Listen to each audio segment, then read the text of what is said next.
Before adding window track, use a soft brush or blower to remove any debris in and around the installation area. Locate the weep hole cover pieces for your section. Carefully set them into place with the angled edge facing out and the opening toward the window channel. Gather your vertical inserts and remove the plastic coupling with a utility knife. Note, each insert piece will be clearly labeled with its proper location.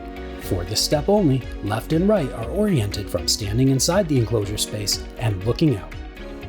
Snap vertical insert sections into place, seating the inside top first and then snapping to the outside.